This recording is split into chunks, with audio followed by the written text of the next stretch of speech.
went to collect school fees. School fees was 870 naira then. Benue State University, 870. I don't know how much they pay now, but it was 870 then. I used 400 naira from Northbound Park to Abuja. Know that Abuja Park, Nyanya Park. That was the Benue Park then. And then navigated to town. So I spent like 500 naira to go and get school fees. You know, he gave me 400 naira. Now, so there was no money to come back because I had to pay school fees. So I had to take a strange bus, a strange kind of bus.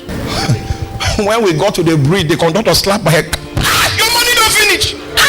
And drop it there. Then I vow, may God, may God. You see, my uncle had what to spend his money on that will satisfy him. I was not one of those things. It means there was no plan for me in my uncle's voucher. I vow that I will not pass from then. He'll wait for the next semester to find out whether I survive.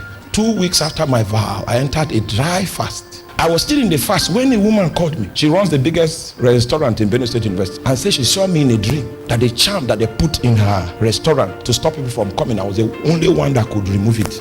So you saw that? He said. So she reported to me, and I went and I made it part of my prayer in the fasting. And then after 3 days, customers started. She now called me and said, you eat free till you graduate.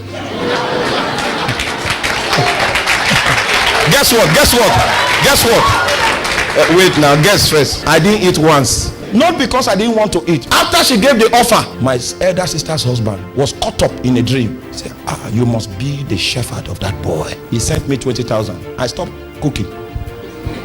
And I didn't need to respond to the woman. Oh, you know 20,000 those days when my school fees was 870.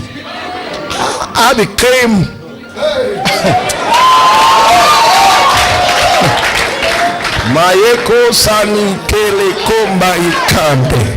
And from that point, God became my father. Yes. And it came to pass when my mother came and saw my life, she went back and called my younger sister and said, follow that man. He knows the road. Follow him. Hallelujah. Last year I went home to preach, and then my family gathered. The ones that are still alive, my uncles, aunties, and they said, we are proud that you came through our family. That's the same man that left on the bridge without a shepherd. Force God to bless him. Make a covenant with him. Be consistent. I started consistently doing business with God from 1994 in terms of finances. It's small, but it was always coming. And I watched God. You can relate with that story. I watched him put me on the voucher. I watched him put me on the voucher. And I don't need to tell you what we do today, because on a daily basis, what we do to us, not this ministry. If you know the rent we pay for pastors across the country, let's not go there. Let's not go there. But I know how God picked me up. It is by this way, all right? And this is how I will live till I die.